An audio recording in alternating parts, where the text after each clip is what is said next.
C'est pour ça que tu entends toujours tes représentants en France, ils disent ouais, on a demandé au référendum aux Français de choisir de oui ou non rentrer dans l'Europe ou non. Ils savent pas quoi voter.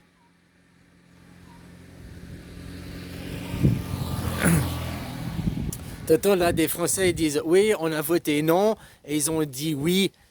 Ça, c'est le peuple français qui dit on a voté non, vous n'avez pas respecté notre choix. Oui, mais les représentants, ils disent pas ça. Les représentants, ils disent ah, on pose le vote par référendum, la question aux Français, et ils comprennent rien ce qu'ils ont voté. Ils ont voté non alors qu'il fallait voter oui, quoi. Et ils ont raison. Mais le problème, c'est pas la faute aux Français, c'est la faute à comment les données du problème, les explications ont été posées. Si on avait dit clairement aux Français, voulez-vous rentrer dans l'Europe, oui ou non, et quelles sont les conséquences du oui et quelles sont les conséquences du non, eh ben, ils auraient voté oui. C'est-à-dire, on t'aurait dit, il y a un nouveau patron, il rachète l'usine. Tu veux travailler pour le nouveau patron? Ben, tu dis oui, tu veux pas perdre ton emploi. Et là, le référendum, c'était l'inverse. Ah, il y a un nouveau patron, il y a l'Europe. Tu veux aller pour l'Europe, le nouveau patron? Non. Ben voilà, il est là le problème. Donc tu vois, d'un côté, vous dites, notre choix n'a pas été respecté. Si, votre choix, il a été respecté. Vous n'êtes pas dans l'Europe. C'est pour ça que si vous étiez rentré dans l'Europe aujourd'hui, il n'y aurait plus de président français. Le vrai président, c'est Barnier, il ne s'est pas choisi. C'est pour ça que Macron, il dit, nous sommes en guerre. Ben, je ne sais pas, les accords, il faudra aller regarder. Quand l'Europe, c'est, je pense, le traité de Lisbonne, la terre, c'est l'Europe, ça a été fait. Puis après, on a demandé au référendum, vous voulez aller travailler pour le nouveau patron? Puis vous avez dit non. Vous aviez 15 ans, je pense, c'était quoi? 2004, traité de Lisbonne. 2019, Covid-19, 15 ans. Il y avait peut-être 15 ans pour faire une transition, une étape de transition. Rien n'a été fait, puis c'est pour ça que nous sommes en guerre. Alors il y a Europe et Europe, hein. Je parle pas forcément. Ouais, non, c'est l'Europe de Bruxelles, quoi, je crois. Cette Europe, de toute façon, elle a aussi à démanteler. Elle a aussi à démanteler parce qu'il n'y a pas une démocratie directe, quoi. Donc tu vois, au fait, voilà, il faut mettre la Suisse au cœur de l'Europe, quoi. Et c'est fini. Mais je crois que c'est ça, moi, là j'étais dans les trucs de guerre. De toute façon, que tu reviens en arrière-plan, puis tu remontes derrière le match et tout, qui c'est le propriétaire terrien, elle appartient à qui l'Europe? Enfin, à qui appartient la terre déjà, mais... hein. Donc, comme je t'ai dit, le propriétaire terrien, là, en l'occurrence, sur l'exemple que je te donne, c'est l'Europe. Il y a eu un nouveau patron, et puis on a demandé aux employés, vous voulez aller bosser pour le nouveau patron? Puis ils ont dit non. C'est pour ça que du point de vue des représentants, ils disent, on demande aux Français de voter, on demande aux employés de voter, vous voulez aller à la nouvelle usine ou pas, avec le nouveau patron ou pas? Ils ont dit non pour aller avec le nouveau patron. Ils comprennent rien au vote. Ils ont raison de dire ça dans leur raisonnement à eux. C'est tout à fait légitime. Et dans le raisonnement des Français lambda, de dire on a voté non pour notre adhésion à l'Europe, ils n'ont pas respecté le choix des Français. Mais non, c'est faux. Le choix des Français, respectez, vous n'êtes toujours pas dans l'Europe. Les terres, la France est dans l'Europe. La terre, le terroir, le sol est dans l'Europe. Mais pas les Français. Votre choix a été respecté. Après, c'est comme ça, comment les choses sont mises en propagande, comment le problème est présenté, comment les choses sont argumentées.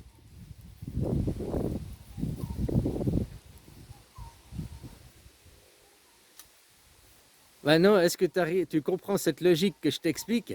C'est ça. Alors, vous avez voté non à l'Europe, vous n'êtes pas dans l'Europe, vous avez dit non au nouveau patron, puis maintenant vous êtes, entre guillemets, comme des squatteurs, les anciens employés de l'usine qui ne veulent pas travailler pour le nouveau patron, mais qui restent dans l'usine.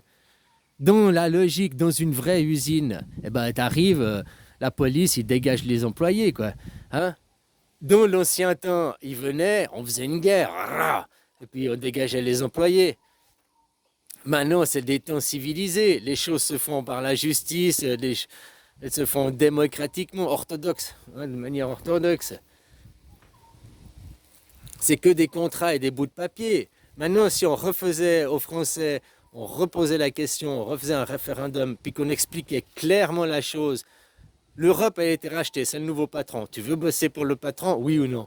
Et ben là, les gens ils voteraient oui pour l'Europe. C'est ça qui crée le problème numéro un avec votre référendum. La terre est vendue, l'usine est vendue, ça c'est fait, fini. Si maintenant tu veux faire un Frexit, ok, le Frexit vous l'avez.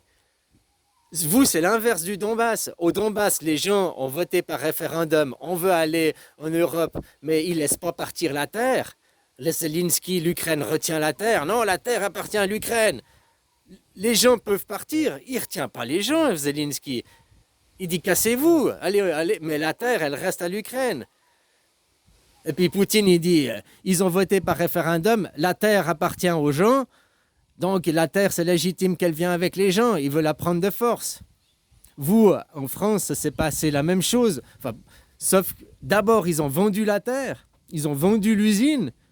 Et après, ils ont demandé aux gens. Ils ont fait le référendum après. Tu comprends ce que je veux dire, la différence? Eux, en Ukraine, la terre n'a pas été vendue. Les gens ont fait un référendum, ils ont dit qu'ils veulent se casser. Puis maintenant, la guerre, c'est à cause de la terre. En France, ils ont vendu la terre. Et puis voilà, quoi. C'est plus chez vous.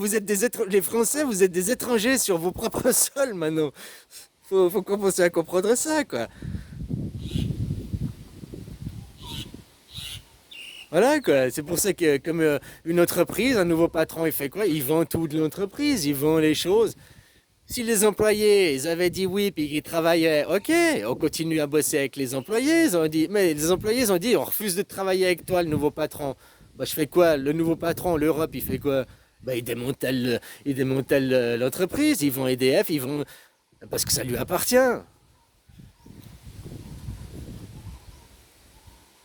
Il va pas laisser aux squatteurs les moyens de leur revenu. Tu comprends pourquoi on vous affame, on vous affime, la famine et tout? C'est parce que vous n'êtes plus légitime ici. Cassez-vous. C'est de votre faute.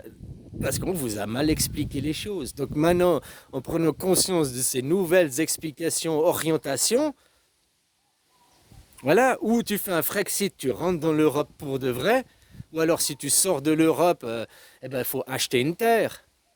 Ben là, négocie avec l'Europe pour acheter la terre. Pour re-acheter la terre qui a été vendue, quoi. C'est la même chose qu'en Ukraine, sauf là, en Ukraine, vous, c'est les hommes. Ils vont pas faire la guerre pour les hommes, quoi. C'est ce que je veux dire. La terre est vendue, elle est vendue. J'ai déjà la terre, j'ai qu'à affamer les squatteurs, puis les squatteurs, ils se cassent. Tu comprends ce que je veux dire? C'est-à-dire qu'en Ukraine, ils veulent garder la terre, la terre ne les appartient pas, ils veulent récupérer la terre de force. Ouais, bah c'est ça, quoi. C'est exactement ça, quoi. Vous, là-bas, la terre a été vendue, qu'est-ce qu'ils font? Ils créent la famine, ils vous laissent crever de faim, quoi. Là-bas, les gens, ils ont dit, on veut se casser. Il a dit, bah cassez-vous, mais la terre, elle reste là. Puis ils ont dit, non, on vient de force, la terre, à récupérer la terre de force. Ils ne veulent pas l'acheter. Là-bas, ils ne veulent pas acheter la terre, ils veulent la prendre de force. Chez vous, ils veulent vous éjecter de force, vous affamer, quoi. Parce que la terre est déjà vendue. Puis c'est là le problème avec la France. Mais c'est sûrement la même chose pour l'Italie, pour les autres nations. La France, c'est le modèle. C'est comme la Suisse, ce que l'on vote en Suisse a des répercussions sur le monde entier dans le modèle démocratique. Vous, ça a sur l'autre modèle hiérarchique peut-être. Parce qu'en Italie aussi, il y a le président, il y a cette clique, elle est illégitime à la place de l'Europe. C'est des usurpateurs qui s'interposent entre.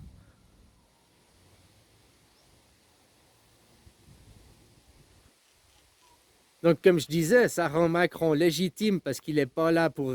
oui, d'un côté, ils vont la France, quoi. Bah, il défend les intérêts de l'Europe, de la nouvelle usine, quoi. Rien à foutre des Français. Il est là comme ça, hein.